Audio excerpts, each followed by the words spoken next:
उदयपुर, राजस्थान। मिरांश की आवाज सुनते ही रिदम बिल्कुल चुप हो चुकी थी। वो कुछ बोलती कि तभी मिरांश बाइक से उतरा और उसकी तरफ बढ़ते हुए बोला, कहा था ना मैंने कॉल पर, प्रिंसेस जहाँ भी हो वहाँ का रास्ता बताओ, पता बताओ। But what you did? क्या करने जा रही हो? एडवेंचर पर जाना है? मजाक लगता है तुम्हें? बोलते हुए वो रिदम के सामने आकर रुका। रिदम कुछ पल रुककर बोली, मुझे तो मजाक नहीं लगता, लेकिन तुम्हें लगता है। तुम्हें मैं मजाक लगती हूँ? तभी तो तुम मुझसे कुछ शेयर नहीं करना चाहते। और मिरांश बीच में चिल्लाकर बोला, just shut up rhythm Raghuvanshi. ये सुनते ही रिदम हैरानी से मिरांश को देखने लगी। जब से वो यहाँ वापस आई थी, शादी से लेकर अब तक पहली बार मिरांश उसके सामने उसका नाम ले रहा था। रिदम कुछ बोलती कि तभी मिरांश ने एकदम से उसे अपने पास खींचा और उसकी आंखों में देखते हुए बोला, अगली बार अगर तुम्हारी जुबान से तुम्हारे मरने की बात निकली ना, तो तुम्हें बोलने लायक नहीं छोड़ूंगा मैं, प्रिंसेस आई प्रॉमिस। और मिरांश रघुवंशी अपने वादों का बहुत पक्का है, चाहे सिंह हो या तुम्हारी नजरों में कोई बेखरावारा, जो भी समझना समझ लेना। बोलकर उसने झटके से रिदम को छोड़ दिया। रिदम धीरे से बोली, तुम मुझे डांट रहे हो बीच रोड पर? मिरांश सार्कास्टिकली बोला, और तुम ड्रामा कर रही हो प्रिंसेस बीच रोड पर? रिदम अचानक से चिल्लाकर बोली, यू नो वॉट मिरांश रघुवंशी, अपना प्रॉमिस अपने पास रखो। जो करना है करो, मुझे बात नहीं करनी तुमसे और मैं अकेले मुंबई वापस जाऊंगी। तुमने कहा था ना कि तुम्हारा मूड चेंज हो गया, तो तुम यहीं पर रहो, be happy and be alone. बोलकर वो अपनी गाड़ी की तरफ बढ़ गई। मिरांश कुछ बोलता कि तभी उसकी नज़र सामने से आई हुई एक गाड़ी पर गई, जो कि सीधे रिदम की तरफ आ रही थी। ये देखते ही उसने एक गहरी सांस ली और फिर रिदम को देखा, जो बिना आसपास देखे अपनी गाड़ी की तरफ जा रही थी। इससे पहले कि सामने से आई हुई गाड़ी रिदम को छू भी पाती, मिरांश ने एकदम से रिदम को अपने पास खींच लिया। वो मिरांश के सीने से टकरा गई और वो गाड़ी सामने से होते हुए निकल गई।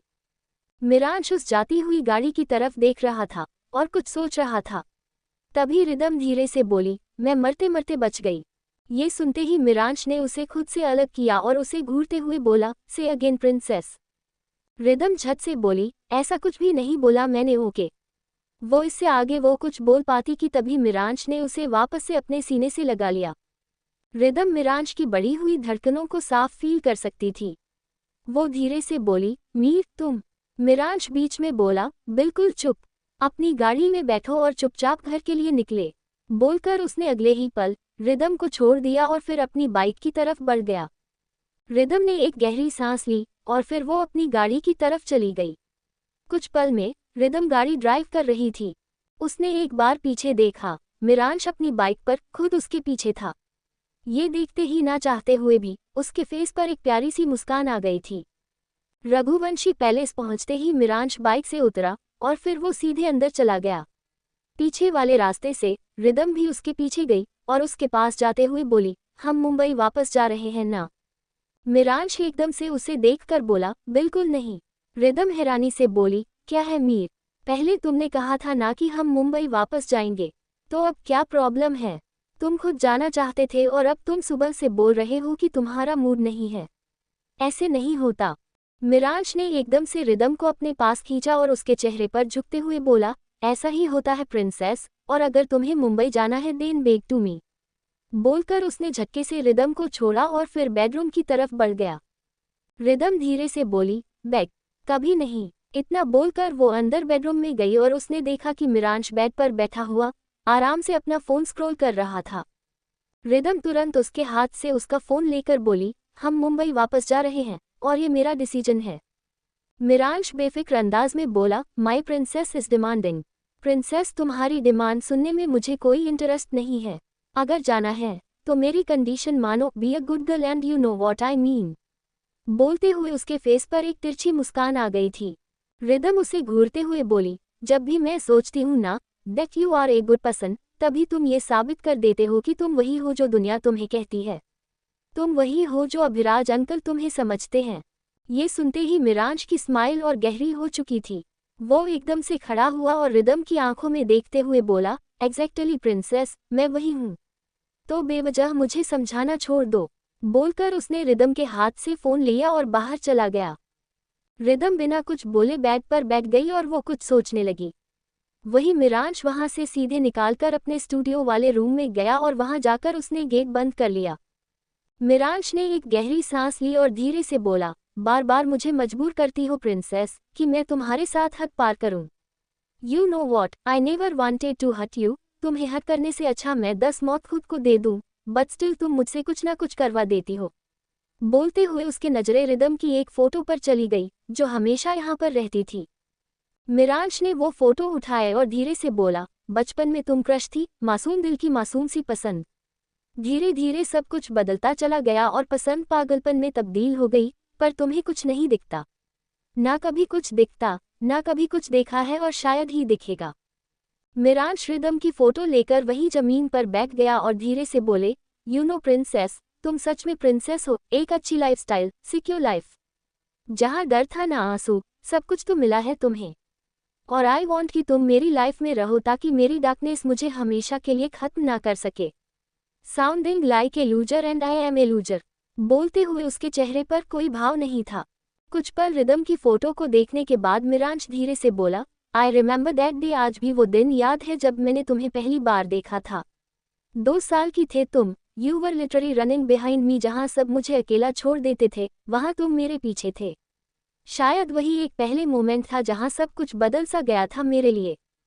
माई प्रिंसेस, आई लव यू। पर मैं नहीं चाहता कि तुम समझो। तुम मुझे समझने लगोगी तो मेरे दर्द से जुड़ जाओगी, और अगर मेरे दर्द से जुड़ गई तो बर्बाद हो जाओगी। तुम्हें बर्बाद करने से अच्छा तो मैं तुम्हें बस अपने पास रखूं। तुम मुझसे इरिटेट होती रहो, अच्छी बात है।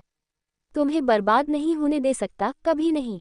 मिरांश अपनी सारी दिल की बातें रिदम की तस्वीर से किए जा रहा था। वही रिदम इस वक्त बाहर फ्लो पर बैठी हुई थी और वो अंदर मिरांश की बातें सुन रही थी। लेकिन मिरांश के इस एरिया में कुछ भी साउंड प्रूफ नहीं था। रिदम को उसकी सारी बातें सुनाई दे रही थी। वो यहाँ पर मिरांश से फिर से लड़ने आई थी, लेकिन अब उसकी बातें सुनकर उसे समझ में नहीं आ रहा था कि आखिर वो क्या करे। रिदम धीरे से बोली, क्यों जब मुझे अपने पास खींचा है तो दूर धकेलने की जरूरत क्या है मीर? शादी की है तुमने, मुझे हक है मेरा जानना। तुम मुझे ऐसे दूर कब तक धकेलोगे और क्यों? बोलते हुए उसने लाचारी से अपनी आंखें बंद कर ली। रिदम ने एक गहरी सांस ली और फिर वो खड़ी हुई। अचानक वो गेट लॉक करके बोली, मुझे तुमसे बात करनी है। कुछ ही पल में दरवाजा खुला और मिरांश उसे देखकर बोला, प्रिंसेस, बात नहीं, मेरी कंडीशन मानो।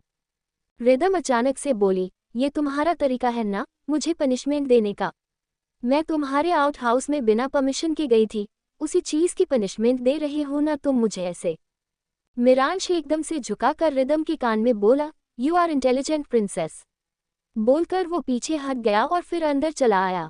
रिदम अंदर आते हुए बोली, please Miransh, I beg you, Mumbai चलो। ये सुनते ही मिरांश रुक गया और उसके फेस पर एक एविल स्माइल आ गई। मिरांश रिदम की तरफ मुड़कर बोला, से अगेन। रिदम धीरे से बोली, प्लीज। मिरांश बीच में बोला, नो लाउडर। रिदम ने कुछ पर मिरांश को देखा और फिर तेज आवाज में बोली, एम प्लीज, हाथ जोड़ती हूँ तुम्हारे सामने, मुंबई चलो प्लीज प्लीज। बोलते हुए उसने अपने दोनों हाथ जोड़ लिए।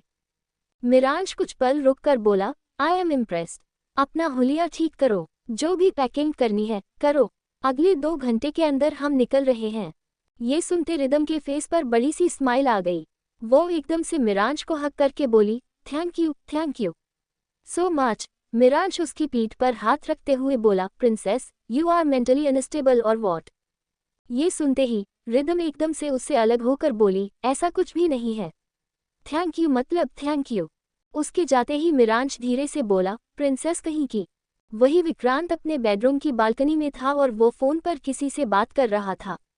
विक्रांत ऑन कॉल बोला, कल सुबह तक ये धमाका हो जाना चाहिए, हर जगह ये बात फैल जानी चाहिए, कैसे भी करो, मुझे नहीं पता। कुछ पल बाद के बाद विक्रांत ने कॉल कट किया और फिर सामने देखते हुए बोला, जो मुझे करना है वो तो होगा और उसे कोई रोक नहीं सकता। तभी उसके पीछे से आवाज आई, क्या करना चाहते हो आप विक्रांत? ये सुनते विक्रांत ने मुड़कर वैशाली की तरफ देखा और उससे बोला, काम कर रहा हूं मैं वैशाली। अब अपने काम की इन्फॉर्मेशन तुम्हें देना जरूरी नहीं समझना। मैं ओके, मेरे काम के बीच में मत आओ, अपने पागल बेटे को संभालो। बोलकर वो वहां से जाने लगा। तभी वैशाली अचानक से तेज आवाज में बोली, आज एकदम मुझे कुछ पूछ रही थी और आपको पता है वो क्या पूछ रही थी? ये सुनते विक्रांत ने एकदम से मुड़कर उसकी तरफ देखा। वैशाली कुछ पल रुक कर बोली, साहित्य और मिरांश के रिश्ते के बारे में पूछ रही थी वो मुझसे। विक्रांत कुछ पल रुक कर बोला, अपनी जबान को लगाम में रखना वैशाली, वरना बोलने लायक नहीं छोड़ूंगा। मैं तुम्हें दर्द से तड़पते तड़पते मर जाओगी, याद रखना। बोलकर वो वहां से चला गया। वैशाली खुद से बोली, सच छुपता नहीं है, कभी ना कभी तो सामने आएगा। ही रिदम जैसी लड़की है वो, शांत बैठने वालों में से नहीं, और हार मानना तो उसके खून में ही नहीं है। पता लगाएगी वो, सुशांत भैया से लेकर के मानवी तक, हर सच पता लगाएगी। और इसी बीच अगर उसे नैन का सच पता चला तो आपका क्या होगा, विक्रांत? इधर रिदम ने सारी पैकिंग कर ली थी। जैसे रिदम को लेकर मैं हॉल में पहुंचा, तभी अचानक साहित्य वहां पर आते हुए बोला, तुम दोनों जा रहे हो? मिरांश उसे देखकर बोला, यस, मेरी प्रिंसेस ने स्पेशली मुझसे डिमांड की है वापस जाने के लिए, तो आप जाना पड़ेगा। वैसे भी एक दिन एक्स्ट्रा रख चुका हूं और नहीं रुकना मुझे यहाँ पर। साहित्य कुछ पल रुक कर बोला, ओके, ध्यान रखना। बोलकर उसने एक बार आगे बढ़कर मिरांश को हक कर लिया। मिरांश बिना किसी रिएक्शन के खड़ा था। तभी साहित्य उसके कान में बोला, मिरांश, ध्यान रखना को बोला है। मैंने तो ध्यान रखना अपना और रिदम का भी। मिरांश धीरे से बोला, बिग ब्रदर, यू नो मुझे बिल्कुल अच्छा नहीं लगता जब तुम्हारी जुबान पर मेरी प्रिंसेस का नाम आता है, तो उसका नाम कम लो और उससे इंटरेक्शन भी कम रखो। ये सुनते ही साहित्य ने गहरी सांस ली और अगली पल मिरांश से दूर हो गया। रिदम ने जैसे ही साहित्य की एक्सप्रेशन लेकर वो मन में बोली, पक्का मीर ने कुछ तो ऐसा बोला है। तभी साहित्य रिदम को देखकर बोला, बाय, अब हम तभी मिलेंगे शायद जब मैं मुंबई जाऊंगा। कैसे, बिजनेस सबमिट के लिए? रिदम कुछ बोलती कि तभी मिरांश बोला, ओके, बस इतना मिलना जुलना काफी है, इंटरेक्शन इज इनफ। चलो प्रिंसेस, बोलकर वो रिदम का हाथ पकड़कर उसे खींचते हुए वहां से लेकर निकल गया। उनके जाने ही साहित्य ने मुड़कर एक बार अनामिका को देखा और धीरे से बोला, कहाँ रिदम? और कहाँ ये समटाइम्स आई फेल्ट लाइक कि मैं इस लड़की के साथ रह नहीं सकता। अनामिक खुद से ही बोली, सबके साथ इस हंसते मुस्कुराते हुए बात करनी है, लेकिन जैसे मुझे देखेगा, रिएक्शन ऐसे देखा जैसे जबरदस्ती मुझे देख भी रहा है। मत देख, मैंने तो नहीं बोला। बोलते हुए उसने सर हिला दिया। 3 घंटे में ही रिदम और मिरांश मुंबई पहुंच चुके थे। पूरे दिन रिदम सोती रही क्योंकि वो बहुत ज्यादा थक चुकी थी। रात को मिरांश ने उसे खाना खिलाकर फिर से सुला दिया था। अगला दिन रिदम की जब आंख खुली तब मिरांश वहां पर नहीं था। वो खुद से बोली, ये कहाँ चला गया? ओ आई फॉरगेट मिस्टर मॉर्निंग, परसों यहाँ पर आकर सुबह उठने लगे हैं अच्छे से। बोलकर उसने साड़ी ला दिया और फिर वो फ्रेश होने चली गई। थोड़ी देर बाद फ्रेश होकर रिदम जैसे ही नीचे गई, उसकी नजरें निधि की तरफ चली गई जो कि डाइनिंग टेबल पर खाना लगा रही थी। रिदम मुस्कुराते हुए बोली, मॉर्निंग निधि। निधि रिदम को देखकर बोली, मॉर्निंग मीर भाई की प्रिंसेस। ये सुनते ही रिदम की स्माइल एकदम से गायब हो गई और वो धीरे से बोली, इस लड़की को बोलकर कोई फायदा नहीं है। इतना बोलकर वो सोफे पर बैठी और उसने टीवी ऑन किया। तभी निधि ने रिदम का जूस लाकर टेबल पर रखा। वो जाने वाली थी कि टीवी की न्यूज़ सुनते ही उसके कदम एकदम से रुक गए। वहीं रिदम हैरानी से टीवी स्क्रीन की तरफ देख रही थी। इस वक्त टीवी पर ब्रेकिंग न्यूज़ चल रही थी और वो ब्रेकिंग न्यूज़ ये थी कि जाने माने सिंगर मिरांश रघुवंशी, इसके बारे में ये पता चला था कि वो दी रॉयल फैमिली रघुवंशी खानदान के बेटे हैं।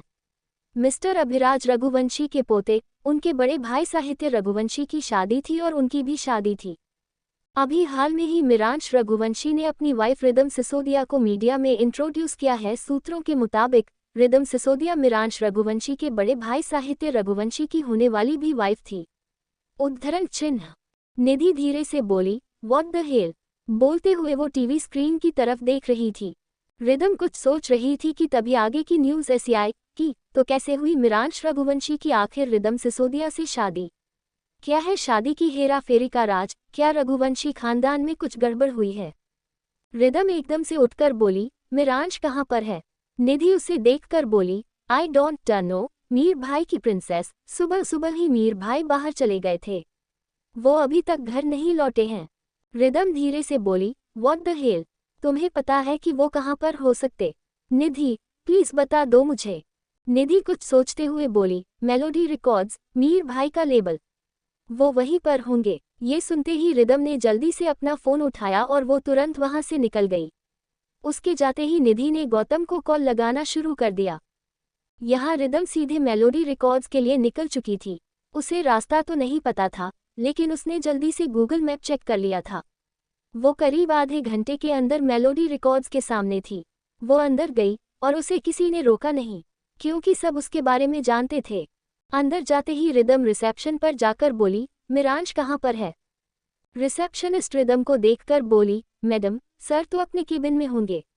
वो एक्चुअली सुबह सुबह जो न्यूज़ आई उसके बाद से वह रिसेप्शनिस्ट बोल ही रही थी कि तभी रिदम उसकी बात को इग्नोर करते हुए तुरंत मिरांश के केबिन की तरफ चली गई। तभी रिसेप्शनिस्ट पीछे से चिल्लाकर बोली, मैडम, केबिन तो पता होना चाहिए। आपको यहाँ से लेफ्ट और सीधा लास्ट वाला केबिन सर का है। ये सुनते ही रिदम ने एक नज़र मुड़कर रिसेप्शनिस्ट को देखा और फिर वो तुरंत उस डायरेक्शन में चली गई।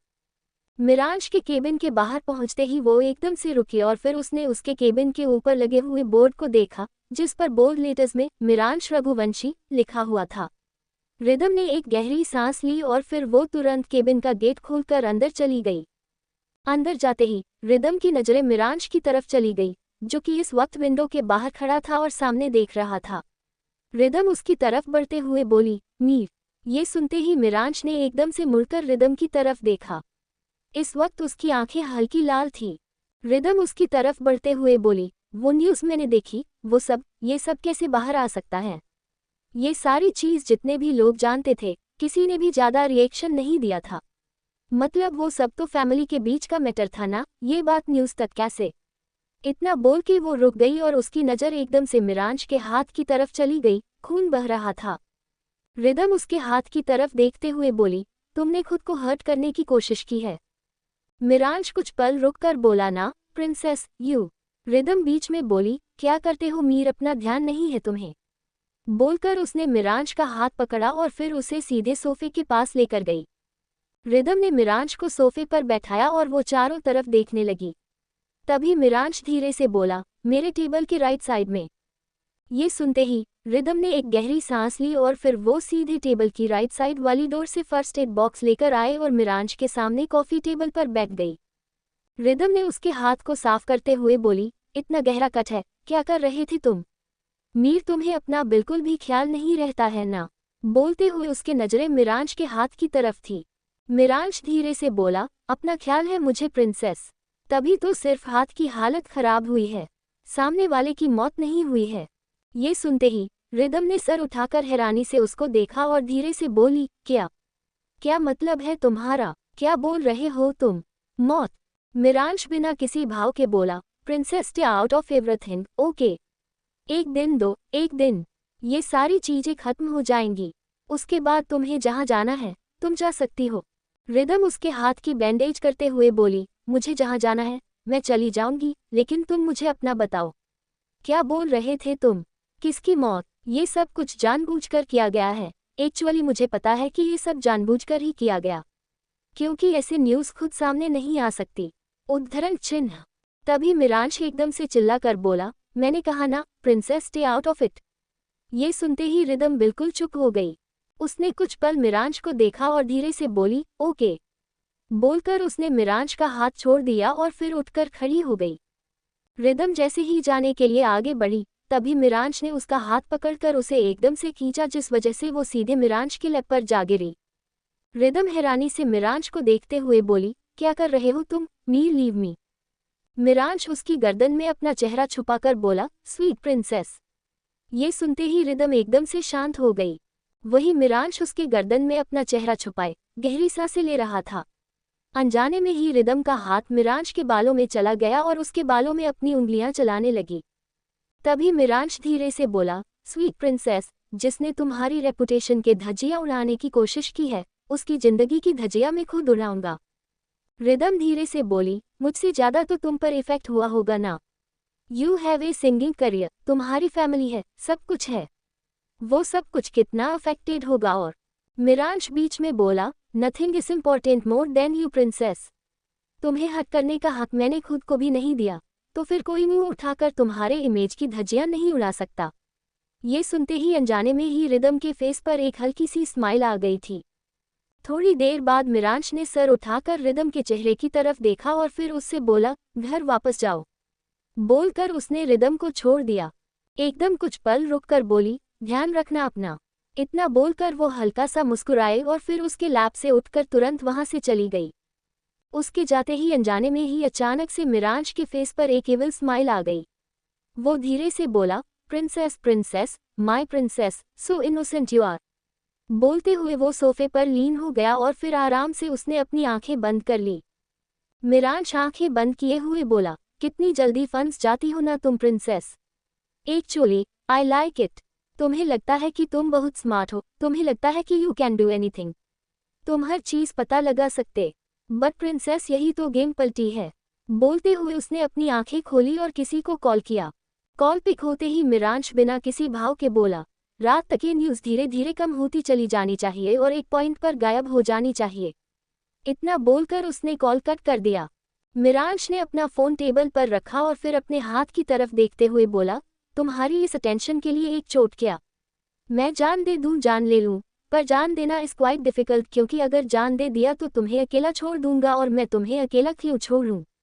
अगर मैं मरूंगा तो तुम्हें साथ लेकर मारूंगा ना princess. We will be together हमेशा। बोलकर वो हंसने लगा था। तभी गौतम अंदर आते हुए बोला, मीर भाई। ये सुनते ही मिरांश की स्माइल एकदम से गायब हो गई और उसने झटके से गौतम को देखा। गौतम कुछ पल रुककर बोला, do you have any idea Mir भाई, आपने किया क्या है? मिरांश बिना किसी भाव के बोला, बहुत अच्छे से आइडिया है मुझे गौतम। किसी के दिल में अपने लिए प्यार चाहिए ना, तो सबसे अच्छा तरीका है सिंपैथी गेम करो। सिंपैथी गेम होगी, धीरे धीरे उसके दिल में सॉफ्ट कॉर्नर आएगा और एक पॉइंट पर प्यार हो जाएगा। यू नो प्रिंसेस को मुझसे सिंपैथी है, सॉफ्ट कॉर्नर भी है, और अब वो होगा जो मैं चाहता हूँ। गौतम धीरे से बोला, भाई you are literally behaving like a obsessed person. Miransh तिरछा मुस्कुराते हुए बोला, कैसे I am Gautam? I am so much obsessed with her you don't understand. उसकी एक स्माइल, उसकी एक नज़र, उसके मुंह से मीर सुनना मुझे पागल करता है, बहुत बुरे तरीके से पागल करता है। नो आई वॉन्ट सिर्फ और सिर्फ मुझ पर ध्यान दे, उसके लिए थोड़ी बहुत चीज़ करनी पड़ेगी, तो okay I L do everything. Gautam गहरी सांस लेकर बोला, पर मीर भाई, अगर गलती से भी भाभी को कभी इस बारे में पता चला तो? मिरांश अपनी भौहें चढ़ाते हुए बोला, उसे बताएगा कौन, मैं या तुम? गौतम झट से बोला, भाई यू नो दैट मैं आपके लिए कितना लॉयल हूँ। मिरांश मुस्कुरा कर बोला, एग्जैक्टली, तो उसे कभी कुछ नहीं पता चलेगा। गौतम मेरी प्रिंसेस अनजान रहेगी, और अगर उसे कुछ पता भी चला तो फिर मैं हूं ना उसके दिमाग के साथ खेलने के लिए। मैंने बहुत कुछ किया है गौतम, शादी में दूल्हे बदलने से लेकर के शादी से पहले उसके साथ एक रात बिताने तक की साजिश, हर चीज़ की है मैंने, और ये सब उसके आगे बहुत छोटा है। So small things. मिरांश की बात सुन गौतम ने एक गहरी सांस ली और फिर मन में बोला, love and obsession is different Mir भाई, आई जस्ट होप कि आप टाइम पर समझ जाओ, वरना डिस्ट्रक्शन आ जाएगा। सोचते हुए उसकी नज़र मिरांश की तरफ थी। वही रिदम गाड़ी ड्राइव कर रही थी और वो घर वापस जा रही थी। वो इस वक्त मिरांश के बारे में सोच रही थी। रिदम खुद से बोली, तुम इतने बुरे नहीं हो जितना मैं तुम्हें समझती थी। मतलब तुम बुरे ही नहीं हो, तुम अच्छे हो। आई नो कि थोड़े अलग हो, लड़ना झगड़ना गुस्सा करना सब है तुम्हारे अंदर, पर गलत नहीं हो तुम। बोलकर वो हल्का सा मुस्कुरा दी। थोड़ी देर बाद रिदम ने बिल्डिंग के बाहर गाड़ी रोकी और फिर वो सीधे अपार्टमेंट में चली गई। निधि रिदम के पास आते हुए बोली, मीर भाई की प्रिंसेस, इस एवरीथिंग राइट? भाई ठीक है ना? रिदम गहरी सांस लेकर बोली, वो ठीक है निधि, वो सब कुछ हैंडल कर लेगा। बस उसके हाथ पर चोट लगी। उसने गुस्से में अपने आप को हट कर लिया। ये हमेशा ऐसा करता है क्या? निधि कुछ पल रुककर बोली, हमेशा तो नहीं करते। उन्हें ओसीडी है, उन्हें सफाई से इतना प्यार है कि उन्हें अपने हाथ पर गंदा बैंडेज भी नहीं पसंद आता। रिदम धीरे से बोली, सीरियसली? निधि झट से बोली, हाँ, कुछ टाइम पहले ऐसा हुआ था कि उनके हाथ पर चोट लगी थी और वो गंदा बैंडेज देखकर जो वो गुस्से में चढ़ते थे बहुत हॉरिबल था। रिदम कुछ पल रुककर बोली, ओके, कोई बात नहीं, मैं समझ गई। वो रात तक आएगा और ये जो न्यूज़ चल रही है वो सब हैंडल करेगा। ठीक है, वो भी बोल रही थी कि तभी उसका फ़ोन बजा। रिदम ने जैसे एचए कॉल पिक किया, दूसरी तरफ से धानी बोली, धन्यवाद, तुमने एक बार में कॉल पिक कर लिया। शिवम ने अभी तक वो न्यूज़ नहीं देखी क्योंकि मैंने उन्हें देखने से रोक दिया था, बट अगर देख लेते तो पक्का गड़बड़ हो जाती। रिदम बेडरूम की तरफ जाते हुए बोली, धन्यवाद भाभी, आपने बचा लिया, वरना मिरांज साले साहब करते हुए पहुंच जाता और भाई आवारा बदतमीज पता नहीं क्या क्या बोलते हैं, इन दोनों की लड़ाई में मैं फंस जाती। धानी कुछ पल रुक कर बोली, वो राजपूत का एड्रेस मैंने तुम्हें भेजा है। ये सुनते ही रिदम एकदम से रुकी और हैरानी से बोली, सच में? धानी गहरी सांस लेकर बोली, यस आई वॉन्ट कि तुम पता करो जो तुम चाहती हो। मीर को हेल्प की जरूरत है। रिदम कुछ पल रुक कर बोली, कल का इंतजार और भाभी राजपूत के घर पर रिदम सिसोदिया पहुंचने वाली है। बोलकर उसने कॉल कट कर दिया। क्या रिदम मिरांज की ये साइट कभी देख पाएगी? जानने के लिए पढ़ते रहिए।